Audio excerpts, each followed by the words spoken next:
ஒரு நண்பர் சினிமா படம் தயாரிக்கிறவர். அவர்கிட்ட ஒரு நாள் பேசிக்கிட்டு இருந்தேன்.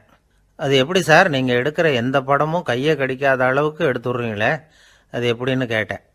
அது ஒன்றும் பெரிய விஷயம் இல்லை சார். பெண்களுக்குன்னு சில உருக்கமான காட்சிகள், இளைஞர்களுக்குன்னு சில நடனங்கள், அடிதடி காட்சிகள், அப்புறம் வயசானவங்களுக்குன்னு சில ஆன்மீக காட்சிகள், சின்ன பிள்ளைங்களுக்கு சிரிப்பு, இப்படி எல்லாமும் சேர்த்து நான் படம் எடுக்கிறேன். மசாலா படம்னு பேர். இது ரொம்ப பெருசாக இல்லைன்னாலும் ஓரளவுக்கு சுமாராக ஓடிடும், கையை கடிக்காது அப்படின்னார். இது ஒரு உத்தி. சில பத்திரிகை ஆசிரியர்களும் இந்த உத்தியை கையாளுறது உண்டு. இந்த உத்திக்கு பார்னம் உத்தி அப்படின்னு பேர். பார்னம் எஃபெக்ட் அப்படின்னு சொல்லுவாங்க. அதாவது ஃபீனியஸ் டி பார்னம் அப்படின்னு ஒருத்தர் அமெரிக்காவில் இருந்தாராம். அதாவது 19ஆம் நூற்றாண்டில் அமெரிக்காவில் கொடிகட்டி பறந்த ஒரு சர்க்கஸ் நிறுவனத்தின் அதிபர் அவர். இந்த உலகத்தில் ஒவ்வொரு நிமிஷமும் ஒரு ஏமாளி பறந்துக்கிட்டே இருக்கிறான் அப்படிங்கிறது அவருடைய சித்தாந்தம். ஒவ்வொருத்தரையும் திருப்திப்படுத்துகிற அளவுக்கு அம்சங்களை கொஞ்சம் கொஞ்சமாக கலந்து கேளிக்கை நிகழ்ச்சிகளை நடத்தினது தான் அவருடைய மகத்தான வெற்றிக்கு காரணம். அதனால் அந்த உத்தியை யார் கடைப்பிடிச்சாலும் சரி, அதுக்கு பார்னம் உத்தி அப்படின்னு பேர் வந்துட்டுது. ஜோசியம் சொல்கிறவங்களுக்கும் இந்த உத்தி தான் கை கொடுக்குது. ஒரு விஷயத்தை ஒருத்தருடைய கோள் நிலைகள் அல்லது கையெழுத்து நிரூபிக்கிறதாக அவர்கிட்ட சொன்னால் அதை அவர் நம்பிவிடுவார். ஆனால் அந்த விஷயம் நல்லதாக இருக்கணும், நேர்மையானதாக இருக்கணும், அதாவது பாசிட்டிவாக இருக்கணும். 8ஆம் இடத்துல குரு, 9ஆம் இடத்துல சனி, நீங்கள் ஒரு பெரிய மேதை தான் அப்படின்னு சொல்லுவாங்க. கேட்குறவங்களுக்கு அதை மறுக்கிறதுக்கு மனசு வராது.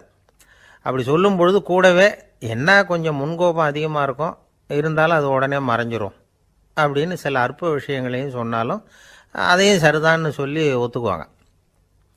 ஆளுமையை எடை போடுகிற ஒரு நிறுவப்பட்ட உத்தியின் மூலமாக தன்னுடைய குணாதிசயங்கள் கண்டுபிடிக்கப்பட்டதாக அவர் நம்புறது தான் இதுக்கு காரணம். இந்த மாதம் பணத்தட்டுப்பாடு கொஞ்சம் இருக்கும், உடம்புல ஏதாவது கொஞ்சம் அசௌகரியம் இருக்கும், வீட்டுக்குள்ளே லேசாக மனஸ்தாபம் வரலாம், இது மாதிரி பொதுப்படையாக சிலதை சொன்னாலே போதும், மக்களை நம்ப வச்சுடலாம். இதெல்லாம் நமக்கு மட்டும்தான் ஏற்படுது அப்படின்னு சொல்லி அவங்க நினைக்கிறது தான் காரணம். இதுதான் பார்னம் உத்திங்கிறது. மனிதர்கள் பாராட்டுக்களை விரும்புகிறதும் விமர்சனங்களை வெறுக்கிறதும் பார்னம் உத்தியின் அடுத்த கூறு. அதனால் ஒருத்தருக்கு ஜோசியம் சொன்னாலும் சரி, அவருடைய ஆளுமையை மதிப்பிடுறதாக இருந்தாலும் சரி, அவரை புகழற மாதிரி இருந்தாலும் சரி, அப்படி இருந்தால் தான் அது சரியாக இருக்கும். சாதகமான விஷயங்களை அதிகமாகவும் பாதகமான விஷயங்களை நாசூக்காகவும் சொன்னால் மக்கள் அதை நம்பிவிடுவாங்க. ஒருத்தரை கருமின்னு சொன்னால் ஏற்றுக்க மாட்டார். அதையே கொஞ்சம் மாற்றி நீங்கள் கொஞ்சம் சிக்கனமான ஆசாமி அப்படின்னு சொன்னால் நீங்கள் சொல்கிறது சரிதான் சார் அப்படிம்பார். நீங்கள் பெரிய செலவாளி தான், இருந்தாலும் நல்ல விஷயங்களுக்கு தான் செலவழிப்பீங்க அப்படின்னு சொல்லணும். இப்படி இந்த பார்னம் உத்தியை கடைபிடிச்சி இன்றைக்கி வெற்றிகரமாக காலம் தள்ளுறவங்க நிறைய பேர் இருக்கிறாங்க. இந்த உலகத்தில் ஒவ்வொரு நிமிஷமும் ஒரு ஏமாளி பறந்துக்கிட்டே இருக்கிறான் அப்படிங்கிறது தான் ஃபீனியஸ் பார்னம் அவர்களுடைய நம்பிக்கை. அதை விட அடுத்தவங்களை ஏமாளியாக நினைக்கிற மனுஷர்கள் தான் இன்றைக்கி உலகத்தில் ரொம்ப அதிகம். ஒருத்தர் தன்னுடைய மேல் அதிகாரிகிட்ட போய், ஐயா ஒரு நாள் லீவு வேணும், என் தங்கச்சிக்கு கல்யாணம் அப்படின்னார். அவர் பார்த்தார், ஒரு 10 நிமிஷம் வெளியில் இருங்கன்னார். 10 நிமிஷம் கழித்து கூப்பிட்டார், இதை பாருங்கள், நீங்கள் சொல்கிறது பொய். இப்போ உங்கள் தங்கச்சிக்கு ஃபோன் பண்ணேன், அவங்க தனக்கு 2 வருஷத்துக்கு முன்னாடியே கல்யாணம் ஆகிட்டதாக சொல்கிறாங்க அப்படின்னார். உடனே இவர் சொன்னார், சார் இப்போ நீங்கள் சொல்கிறதும் பொய்யாக தான் இருக்கணும், ஏன்னா நிஜமாக எனக்கு ஒரு தங்கச்சியே கிடையாது அப்படின்னார். சில பேர் ஆளை பார்த்தா 60 வயசு மாதிரி தோணும், உண்மையான வயசு என்னன்னு பார்த்தா 40 அல்லது 45 சில பேரை பார்க்குறதுக்கு 45 மாதிரி தெரியும், உண்மையிலேயே 65 தாண்டி இருப்பாங்க. ஒரு மனிதனுக்கு 2 வகையான வயது உண்டுங்கிறார் ஓஷோ. அதாவது உடம்புக்குன்னு ஒரு வயசு, மனசுக்குன்னு ஒரு வயசு. முதல் உலக மகாயுத்தம் நடந்தது இல்லையா, அது முடிஞ்சதுக்கு அப்புறம் முதல் தடவையாக மனிதனின் மூளை வளர்ச்சியை பற்றி மனநல வைத்தியர்கள் ஒரு கணக்கெடுப்பு சோதனை நடத்தினாங்களாம். அது வரைக்கும் மனிதனுக்கு 2 வகையான வயது உண்டுன்னு யாரும் சிந்திச்சதே இல்லையா. அந்த உலக மகாயுத்தம் முடிஞ்சதுக்கு அப்புறம் மனிதனுடைய சராசரி மனதின் வயதை கணக்கிட்டு பார்க்கும் பொழுது அவங்களுக்கெல்லாம் ரொம்ப அதிர்ச்சியாக இருந்துதான். ஏன்னா அது ரொம்ப பின்தங்கிய நிலையில் இருந்திருக்கு, வளர்ச்சி அடையாத நிலையில் இருந்திருக்கு. அவங்க கண்டுபிடிச்ச பிரகாரம் அப்போ மனசோட சராசரி வயசு என்ன தெரியுமா, 14. அப்படின்னா பார்த்துங்க, உடல் ரீதியாக ஒருத்தரோட வயசு 70 கூட இருக்கலாம், ஆனால் மனசோட வயசு 14 தான்.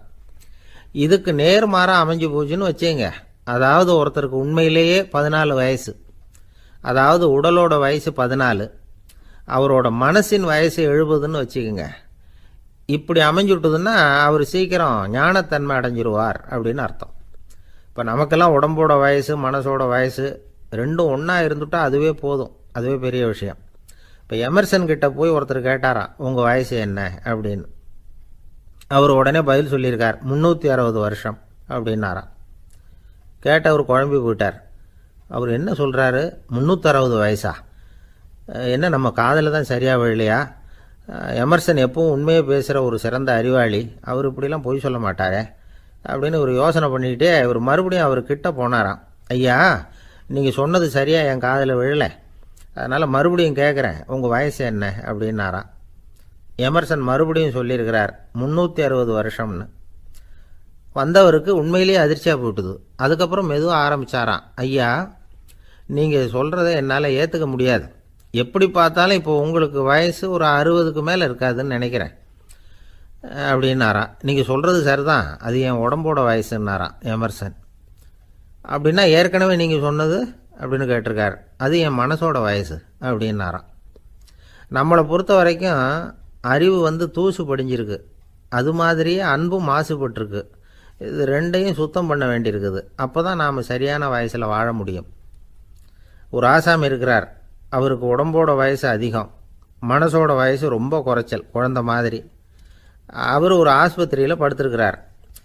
நர்ஸம்மா எல்லாருக்கும் மருந்து கொடுத்துட்டு போகிறாங்க. கொஞ்ச நேரம் கழித்து திரும்பி வந்தாங்க. அப்போ இவர் அந்த அம்மாவை கூப்பிட்டு சொல்கிறார், இதை பாருங்கள் சிஸ்டர், நீங்கள் எல்லாருக்கும் சின்ன சின்ன மாத்திரையாக கொடுத்துட்டு எனக்கு மட்டும் நீளமான மாத்திரையாக கொடுத்துட்டீங்க. முழுங்கிறதுக்கு ரொம்ப கஷ்டமாக போச்சு. இனிமேல் எனக்கும் சின்ன மாத்திரையாக கொடுங்க சிஸ்டர் அப்படின்னாராம். அந்த அம்மா உடனே அதிர்ச்சியாகி தலையில் அடிச்சுக்கிட்டாங்களாம். நான் கஷ்டப்பட்டு மாத்திரையை முழுங்கினத்துக்கு நீங்கள் ஏம்மா தலையில் தட்டிக்கிறீங்க அப்படின்னு கேட்டிருக்காரு இவர். இதுக்கு அவங்க சொல்லியிருக்கிறாங்க, நான் உங்களுக்கு கொடுத்துட்டு போனது மாத்திரை இல்லைங்க, அது தெர்மாமீட்டர் அப்படின்னாங்களாம். ஒரு நாள் காலை நேரம் ஒரு குரு படுக்கையை விட்டு எழுந்திருக்கிறார். உடனே சீடர்களை பார்த்து எல்லாரும் இப்படி வாங்கங்கிறார். எல்லாரும் வர்றாங்க வேகமாக. என்னங்க வேணும் உங்களுக்கு அப்படிங்கிற மாதிரி எல்லாரும் குருவை பார்த்தாங்க பயபக்தியோட. குரு அந்த சீடர்களை பார்த்து, இதை பாருங்கள், இப்போ நான் ஒரு சிக்கலான விவகாரத்தில் மாட்டிக்கிட்டு இருக்கிறேன், அதை நீங்கள் தீர்த்து வச்சா நல்லதுன்னார். சீடர்களுக்கு ஒன்றும் புரியல. என்ன இது இவர் இப்படி சொல்கிறாரு, நமக்குள்ள எல்லா விவகாரங்களையும் தீர்த்து வைக்கிறவர் நம்ம குருநாதர், அவருடைய விவகாரத்தை நாம் தீர்த்து வைக்கிறதா? ஆச்சரியமாக இருக்குதே, குருநாதருக்கே சிக்கலா அப்படின்னு யோசனை பண்ண ஆரம்பித்தாங்க. இருந்தாலும் ரொம்ப பணிவாக கேட்டாங்க, சுவாமி உங்களுக்கே சிக்கலா? இந்த உலகத்து சிக்கல்களுக்கும் சிரமங்களுக்கும் அப்பாற்பட்டவர் அல்லவா தாங்கள், அப்படிப்பட்ட உங்களுக்கு சிக்கல்னா அது எப்படி அப்படின்னாங்க. எனக்கு ஏற்பட்டிருக்கிற சிக்கல் அவ்வளவு பெருசு, ரொம்ப பெரிய விவகாரம் அது அப்படின்னார் குரு. கொஞ்சம் விவரமாக சொல்லுங்க அப்படின்னாங்க இவங்க. இப்போ அந்த குரு விவரத்தை சொன்னார். அதாவது நேற்று ராத்திரி நான் ஒரு கனவு கண்டேன். அந்த கனவில் நான் ஒரு பட்டாம்பூச்சியாக மாறிட்டேன். அப்படி மாறி ஒவ்வொரு மலராக பறந்து போய் உட்காந்து தேன் சாப்பிட்டேன் அப்படின்னார். சீடர்கள் இதை கேட்டதும் ரொம்ப திகைச்சு போயிட்டாங்க. என்ன இது ஒரு பெரிய பிரச்சனையா? ஒரு சாதாரண கனவு கண்டதுக்காகவா இந்த காலை வேளையில் நம்மளையெல்லாம் குருநாதர் இவ்வளவு அவசரமாக கூப்பிட்டுருக்கார் அப்படின்னு நினச்சாங்க. இருந்தாலும் கேட்டாங்க, இதில் என்ன சிக்கல் சுவாமி? கனவுங்கிறது எல்லாருக்கும் வரத்தானே செய்யும் அப்படின்னார் ஒரு சீடர். சீடர்களே, பிரச்சனை அது இல்லை. நான் இன்னைக்கு காலையில் கண்ணு முழிச்சு பார்த்தப்போ நான் நானாக மறுபடியும் மாறிட்டேங்கிறத தெரிஞ்சுக்கிட்டேன். இதில் சிக்கல் என்னன்னா, இப்போ அந்த பட்டாம்பூச்சி தான் நானாக ஆயிட்டதாக கனவு கண்டுகிட்டு இருக்கா அப்படிங்கிறது தான். ஒரு மனுஷன் பட்டாம்பூச்சி ஆகிறதாக கனவு காண முடியுங்கிறப்போ அந்த பட்டாம்பூச்சியும் மனுஷனாக ஆகிறதாக கனவு காண முடியும் இல்லையா? இப்போ எனக்கு யதார்த்த நிலை தெரியணும், எது நிஜம்னு தெரியணும். நேற்று ராத்திரி நான் கண்டது கனவா, அல்லது இது பட்டாம்பூச்சி கண்டுகிட்டு இருக்கிற கனவா? இதுதான் குரு கேட்ட கேள்வி.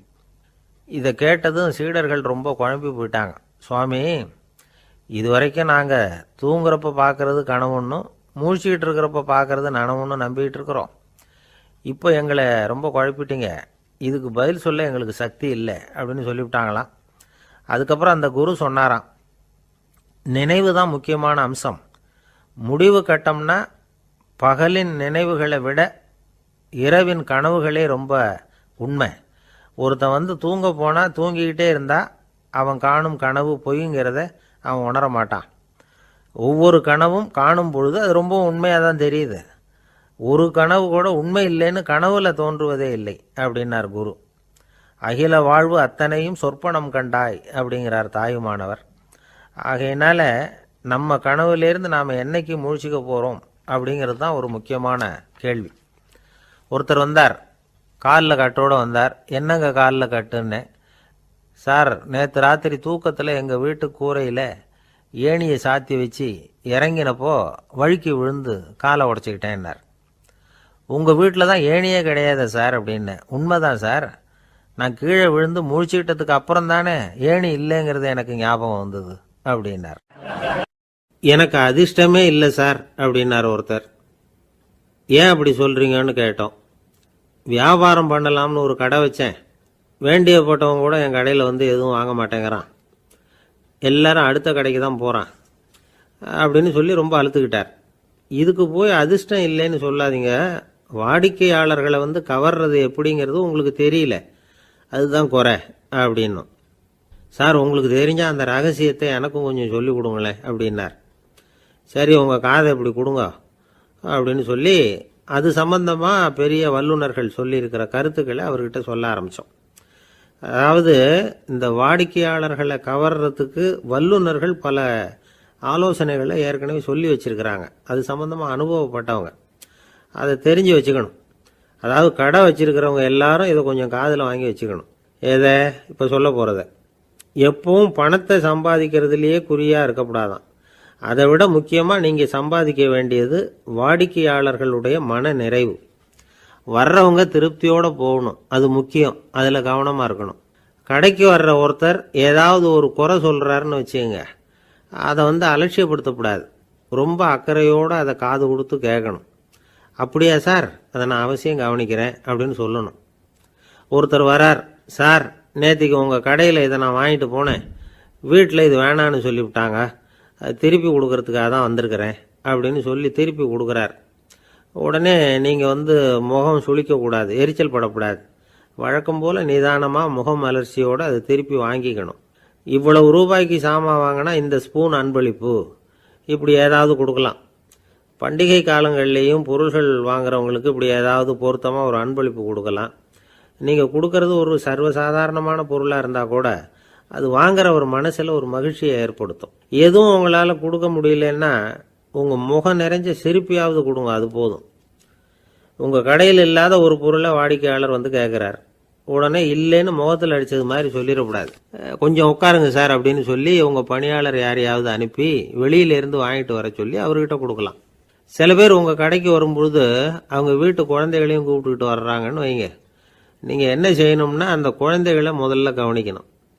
அது கண்ணத்தை கிள்ளணும், அதுக்கிட்ட விளையாடணும், அதுக்கு ஏதாவது மிட்டாய் பிஸ்கட் எதையாவது கொடுத்து அது கவனத்தை கவரணும். அதுக்கப்புறம் பெரியவங்களை கவனிக்கலாம். உங்கள் கடையில் வேலை செய்கிற பணியாளர்கள் சுத்தமாக இருக்கணும், சிரிச்ச முகம், சுறுசுறுப்பு, இது ரெண்டும் அவங்களுக்கு தேவை.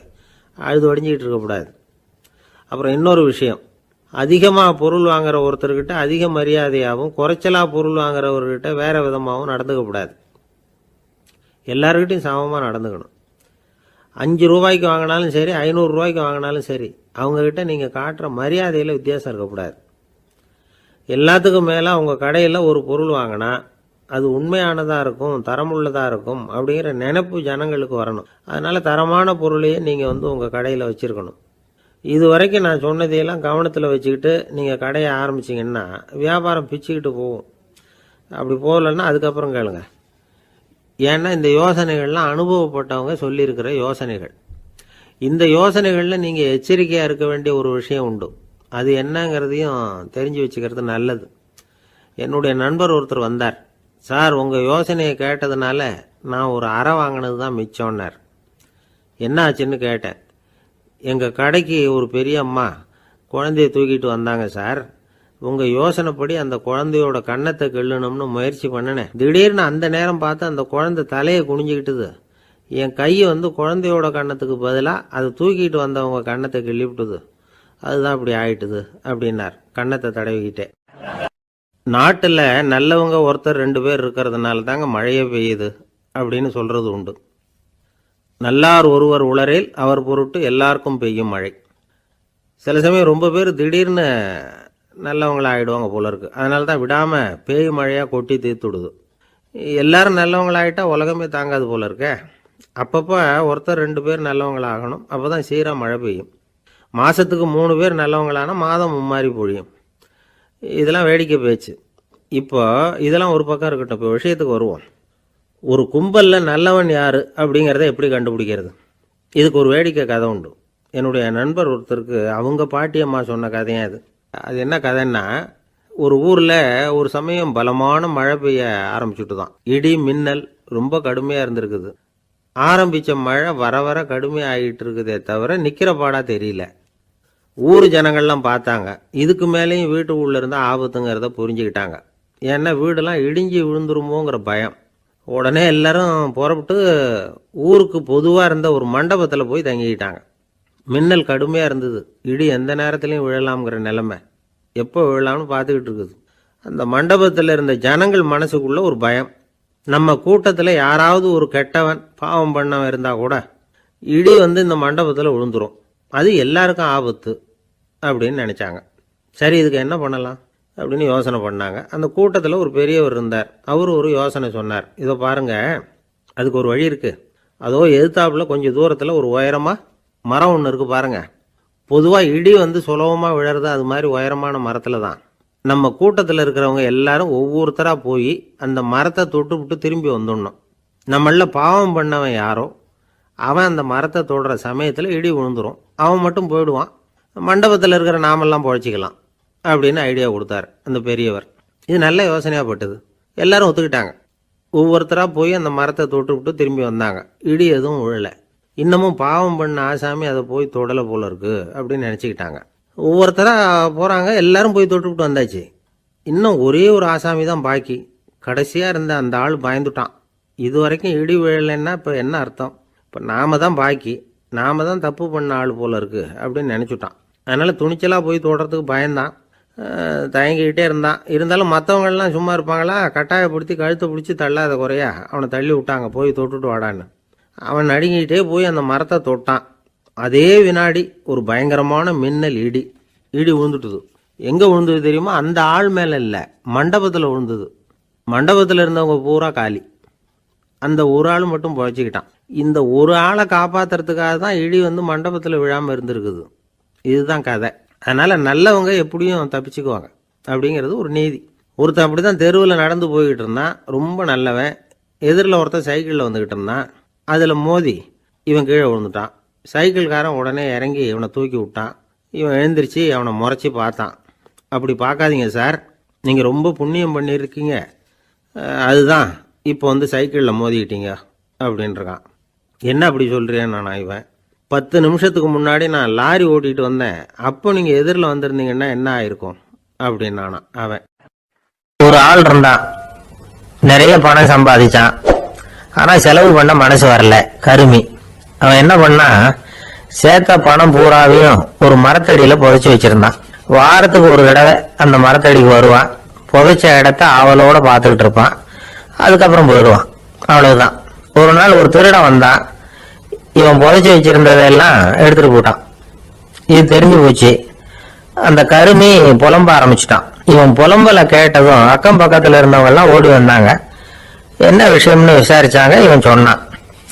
ஒரு பெரியவர் கேட்டார், ஏப்பா வாரம் இந்த இடத்த பாக்குறதாக சொன்னிய, எப்பவாவது இதுல இருக்கிற பணத்தை எடுத்து செலவு பண்ணிருக்கியா அப்படின்னு கேட்டார். நான் அப்பப்போ அதை பாக்குறது தான் வழக்கம், அதை தொட்டதே இல்லைன்னு. அவன், சரி அப்படின்னா இப்போ நீ அதே மாதிரி வாரம் ஒரு தடவை இந்த இடத்த பார்த்துட்டு போகலாமே அப்படின்னாராம் அந்த பெரியவர். அதுவும் சரிதானே, எவ்வளவு காலமானாலும் அவன் அந்த பணத்தை எடுத்து செலவு பண்ண போறதில்ல. அப்படி இருக்கிறப்ப உள்ளே பணம் இருந்தாலும் ஒண்ணுதான், இல்லாம போனாலும் ஒண்ணுதான். இதிலிருந்து என்ன புரியுதுன்னா, ஒருத்தர் கிட்ட இருக்கிற பணத்தை கொண்டு அவர் பணக்காரரா ஏழையா அப்படின்னு முடிவு செய்யறது சரியில்லை. அந்த செல்வத்தை அனுபவிக்கிற திறன், பயன்படுத்துற திறன், அதை வச்சுதான் அவர் ஏழையா பணக்காரரா அப்படிங்கிறத நிர்ணயம் பண்ணணும். அதுதான் சரி. செலவு பண்ண தெரியாதவன் சேகரம் பண்ணிட்டே இருக்கிறதுனால என்ன பிரயோஜனம்? தலைமுடியே இல்லாதவன் தாராளமா சீப்புகளை வாங்கி சேகரம் பண்றது மாதிரி தானே இது. சில சமயம் செலவு பண்ண நாம தயாரா இருந்தா கூட அந்த செல்வம் நமக்கு பயன்படுறதில்லை. அரேபியாவில் ஒரு நகை வியாபாரி விலை உயர்ந்த முத்துக்களை எல்லாம் அவர் வச்சு வியாபாரம் பண்ணிட்டு இருந்தார்.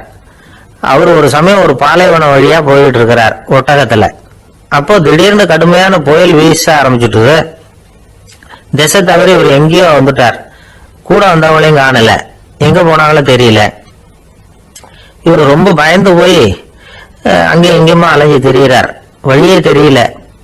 பசி கடுமையாயிட்டுது. ஒட்டகத்து முதுகுல ஒரு மூட்டை இருந்தது. அதை பிரிச்சு பார்த்தார். உள்ள ஏதாவது இருக்கான்னு தேடி பார்க்கிறார். அது வரைக்கும் கண்ணுல தட்டுப்படாத அபூர்வமான ஒரு பை கண்ணில் போட்டது. ஆஹா, அதுல ஏதாவது சாப்பிட்றதுக்கு இருக்கும் அப்படின்னு நினைச்சு ஆவலா அதை பிரிச்சு பார்க்கிறார். அந்த பையில விலை உயர்ந்த முத்துக்கள் நிறைய இருந்துதான். அப்பதான் அவர் நினைச்சாராம், விலை உயர்ந்த முத்துக்கள் கூட சாப்பிடுறதுக்கு உணவாக முடியாது அப்படிங்கிறத புரிஞ்சுக்கிட்டாராம். எந்த நேரத்துல எது நமக்கு தேவையோ அது நமக்கு தாராளமா கிடைக்கணும்.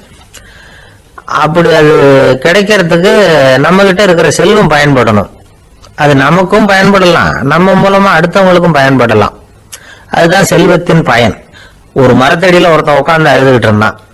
அந்த பக்கமா வந்த இன்னொருத்தன் ஏப்பா அழுதுகிட்டு இருக்கிறேன்னு கேட்டான்.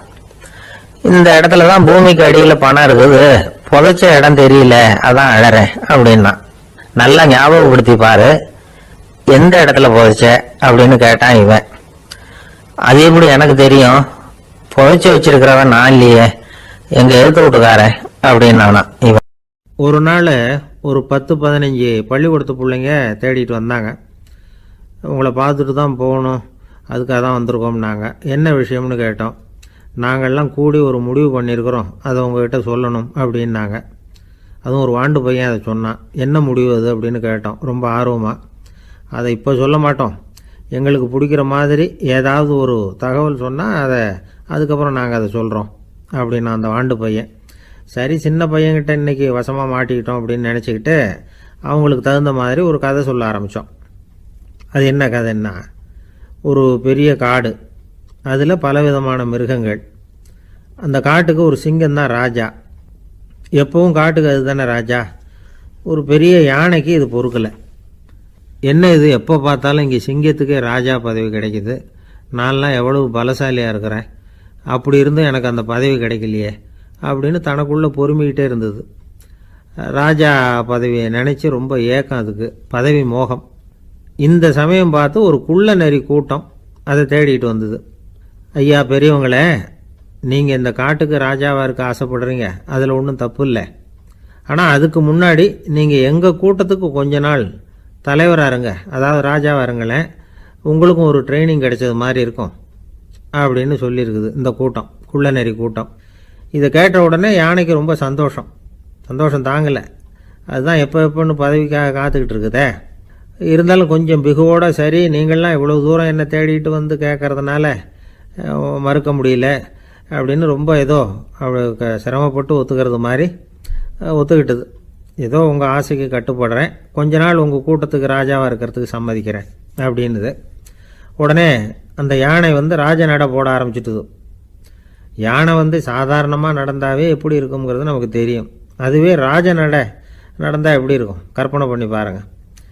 யானை முன்னாடி கம்பீரமாக போய்கிட்டு இருக்குது, தலைவர் இல்லையா, அதனால் குள்ள நரிகள்லாம் ரொம்ப அடக்கமாக அது பின்னாடி அணிவகுத்து போயிட்டு இருக்குது. ராஜா வாழ்க, மன்னர் வாழ்க அப்படின்னு கோஷம் வேற. யானைக்கு தலைகால் புரியல, அவ்வளவு சந்தோஷம். அந்த யானைக்கு செருக்கு, ஆணவம் எல்லாம் ஏற்பட்டு போச்சு. அதுக்கப்புறம் அது தரையை பார்க்குமா, நிமிர்ந்து நடக்க ஆரம்பிச்சுட்டுது. தரையை பார்க்குறதே இல்லை. அப்படி போயிட்டுருக்கிறப்போ ஒரு சதுப்பு நிலத்தில் திடீர்னு காலை வச்சுட்டுது. அவ்வளோதான், கால் உள்ளே போட்டுது. இன்னொரு காலை எடுத்து வச்சுது, அதுவும் உள்ளே போட்டுது. அந்த 2 காலையும் எடுக்கிறதுக்காக அடுத்த 2 காலையும் அழுத்துச்சு, அதுவும் உள்ளே போக ஆரம்பிச்சுட்டுது. இப்போ 4 காலம் வசமாக சேத்துல அழுந்தி போச்சு, எடுக்க முடியல. குள்ள நரிகள்லாம் அதை சுற்றி வந்தது. சிலது சுற்றி நின்று டான்ஸ் ஆட ஆரம்பிச்சுட்டுது யானையை பார்த்துட்டு. இதை யானை பார்த்துது. என்ன இது தலைவர், நான் தவிச்சிக்கிட்டு இருக்கிறேன், தொண்டர்கள்லாம் சுற்றி நின்று வேடிக்கை பார்த்துக்கிட்டு இருக்கிறீங்க, டான்ஸ் ஆடுறீங்க அப்படின்னு கேட்டுதான். தொண்டர்களே, தலைவர் நான் தவிச்சிக்கிட்டு இருக்கிறது உங்களுக்கு தெரியலையா? இப்போ உடனே உங்கள் தலைவரை காப்பாற்ற வேண்டியது உங்கள் கடமை இல்லையா அப்படின்னு கத்துச்சான் அந்த யானை. குள்ள நரிகளில் ஒன்று முன்னாடி வந்து நின்று அந்த யானையை பார்த்து தான், தலைவரே, எங்களுக்கு ரொம்ப நாளாக ஒரு ஆசை, அந்த ஆசையை நிறைவேற்றிக்கிறதுக்காகத்தான் உங்களை எங்கள் தலைவராக ஏற்றுக்கிறோம்னு சொன்னோம் அப்படின்னு தான். என்ன ஆசைன்னு கேட்டிருக்கு யானை. யானை கறி சாப்பிட்டு பார்க்கணுங்கிறது எங்களுக்கு ரொம்ப நாளாக ஆசை, அது இன்றைக்கி தான் நிறைவேற போகுது அப்படின்னு தான் அந்த நரி. இதை கேட்ட உடனே அந்த யானை அப்படியே மூர்ச்சி ஆகிட்டு தான். நரிகள்லாம் அது மேலே ஏறி குதற ஆரம்பிச்சுட்டு தான். பதவி மேலே இருந்த பேராசை அந்த பலசாலியான யானையையே மாட்டி விட்டுட்டுது பார்த்தீங்களா அப்படின்னு சொல்லி முடித்தோம் இந்த கதையை அந்த சின்ன பிள்ளைங்க கிட்ட. சரிங்க, இப்போ நாங்கள் உங்களை தேடி வந்த விஷயம் என்னங்கிறத சொல்லவா அப்படின்னா ஒரு வாண்டு பையன். சீக்கிரம் சொல்லு தம்பி, சஸ்பென்ஸ் தாங்கலை அப்படின்னோம். அவன் மெதுவாக எங்களை பார்த்து சொல்கிறான், எங்களுக்கு கொஞ்ச நாள் நீங்கள் தலைவராக இருந்தால் தேவலை அப்படின்னா. ஒரு பெரியவர்கிட்ட பேசிக்கிட்டு இருந்தேன். அவர் என்கிட்ட ஒரு கேள்வி கேட்டார். திருடர்கள் எத்தனை வகை தெரியுமா உனக்கு அப்படின்னார். இதுதான் அவர் கேட்ட கேள்வி. எதுக்காக என்ன பார்த்து அந்த கேள்வி கேட்டாரு தெரியல. இருந்தாலும் நான் அவருக்கு பதில் சொன்னேன். திருடர்கள்ல எத்தனையோ வகை உண்டுங்க. கார் திருடன், சைக்கிள் திருடன், முகமூடி திருடன், எப்படி சொல்லிட்டே போகலாம். இருந்தாலும் என்னுடைய சிற்றறிவுக்கு எட்டின வரையில திருடர்களை 2 வகையா பிரிக்கலாம் அப்படின்னு நினைக்கிறேன். ஒன்னு ராத்திரியில திருடுற திருடன், இன்னொருத்தன் பகல்ல திருடுற திருடன். அதாவது பகல் திருடன், ராத்திரி திருடன் அப்படின்னு பெரியவர் சிரிச்சார். என்ன சிரிக்கிறீங்களே, என்ன கள்வர்கள் 4 வகை அப்படின்னு ஆரம்பிச்சார். எப்படின்னு கேட்டேன். சாப்பாட்டுக்கு இல்லாம திருடுறாங்க பாருங்க, அது ஒரு வகையான். சாப்பாட்டுக்கு இருந்தும் திருடுறாங்க பாருங்க, அது ஒரு வகையான். இதை தவிர இன்னும் ஒரு 2 வகை திருட்டு உண்டு. அது என்னன்னா, ஆண்டவன் கிட்ட இருந்து நாம திருடுற திருட்டு, இன்னொன்னு என்னன்னா நம்ம கிட்ட இருந்து ஆண்டவன் திருடுற திருட்டு அப்படின்னார். எனக்கு ஒன்றும் புரியல. என்ன சார் இது, ஆண்டவனையே திருடன்னு சொல்றீங்களே அப்படின்னு ஆச்சரியமா. ஆமாங்க, ஆண்டவனை கல்வன்னு சொல்றது இல்லையா? காஞ்சிபுரத்துக்கு பக்கத்துல திருக்கார்வனம் அப்படின்னு ஒரு ஊர் இருக்கு. அங்க உள்ள பெருமாளுக்கு கல்வர்னு தான் பேரு. அது மட்டும் இல்ல, திருமங்கையாழ்வார் தம்முடைய திரு நெடுந்தாண்டகத்துல கார்வனத்துள்ளாய் கல்வா அப்படின்னு தான் அழைக்கிறார் அப்படின்னு நிறைய உதாரணம்லாம் சொல்ல ஆரம்பிச்சார். அதுக்கப்புறம் அவர்கிட்ட பேசி நான் புரிஞ்சுக்கிட்ட விவரங்களை தான் இப்போ உங்ககிட்ட சொல்ல போறது. அதாவது அவர் சொன்ன முதல் வகை திருடர்கள் சாப்பாட்டுக்கு இல்லாம திருடுறவங்க. இவங்களை திருத்தி போடலாம். சாப்பாட்டுக்கு இருந்தும் பணம் சேர்க்கணுங்கிற ஆசையால பொய் கணக்கெல்லாம் எழுதுறாங்க பாருங்க, அவங்க தான் 2வது வகை. 3வது வகை திருட்டு தான் மிகப்பெரிய திருட்டு. இறைவனுக்கு சொந்தமானதை நம்முடையதுன்னு நினைக்கிற திருட்டு. எது இறைவனுக்கு சொந்தமானது அப்படின்னா ஆத்மா. பகவானுக்கு சொந்தமான ஆத்மாவை நம்முடையதுன்னு நினைக்கிறது தான் அந்த மாபெரும் திருட்டு. இதுக்கு பேர் தான் ஆத்மாபகாரமா. சரி, இதுக்கு பரிகாரம் என்ன? எல்லாம் இறைவனுடையது, நமக்கு ஒண்ணும் இல்லை அப்படின்னு நினைக்கிறது தான் இதுக்கு பரிகாரம். இதெல்லாம் இருக்கட்டும். 4வது திருட்டு ஒண்ணு சொன்னோம்ல, ஆண்டவன் நம்ம கிட்ட இருந்து திருடுறது. அது எப்படி? ஆண்டவனை கல்வன்னு சொல்றாங்க, அது சரி. அவர் என்னத்தை திருடினார்? இப்போ இன்னொருத்தருக்கு சொந்தமான ஒன்னை எடுத்து வச்சுக்கிறது தான் கள்ளத்தனம். ஆனா ஆண்டவன் எடுத்துக்கிட்டோம்னா இருக்கிறது எல்லாமே அவனுக்கு சொந்தம். அப்படி இருக்கிறப்போ அவரை எப்படி கல்வன்னு சொல்றது? இது என்ன புரியாம இருக்குது அப்படின்னு சொல்லி பார்த்தா அதுக்கும் விளக்கம் சொல்றாங்க அவங்க. அதாவது ஆண்டவனுக்கு உருவமே கிடையாது, அருவமா இருக்கிறவன், அதாவது உருவம் இல்லாம இருக்கிறவன். அப்படி உள்ள பகவான் நம்மள மாதிரி உருவத்துல இருக்கிறான். நம்மள மாதிரியே கைய கால மூக்கெல்லாம் இருக்குது ஆண்டவனுக்கு. இந்த உருவம் நம்மகிட்ட இருந்து திருடினது தானே. அவன் தன்னுடைய உண்மையான திருமையை நமக்கு காட்டாம, அதாவது தரிசனம் கொடுக்காம இருக்கிறது கள்ளத்தனம் தானே. அதனாலதான் இதுவும் ஒரு பெரிய திருட்டு, இருக்கிறதுலயே மிகப்பெரிய திருட்டு அப்படிங்கிறார். என்கிட்ட பேசிக்கிட்டு இருந்தாரு, இந்த விஷயம்லாம் சொல்லிட்டு இருந்தாரு அந்த பெரியவர். அதாவது திருட்டை ஆன்மீக நோகத்துல அவர் பாக்குறார். நம்ம பார்வையில இதை விட அபூர்வமான திருட்டுலாம் இங்க உண்டு. அபூர்வமான திருடர்களும் உண்டு. ஒரு திருடன் சிறையிலிருந்து விடுதலையாகி வெளியில போனான். கொஞ்ச நாள்ல மறுபடியும் திரும்பி ஜெயிலுக்கு வந்துட்டான். அப்போ சிறை அதிகாரி அவனுக்கு அறிவுரை சொன்னாராம். ஏன்பா இப்படி அடிக்கடி தப்பு பண்ணிவிட்டு ஜெயிலுக்கு வந்துடுறிய, உனக்கு சொந்த பந்தம் எதுவும் இல்லையா? உனக்கு அப்பா அண்ணன் தம்பிகள் அவங்க கூட எல்லாம் சேர்ந்து வாழணுங்கிற ஆசை இல்லையா அப்படின்னு கேட்டிருக்காரு. அவங்களோட சேர்ந்து வாழணுங்கிற ஆசை எனக்கு நிறைய உண்டுங்க சார் அப்படின்னு அவன். அப்புறம் எதுக்கு இப்படி ஜெயிலுக்கு வந்துடுற அப்படின்னாரான் அவரு.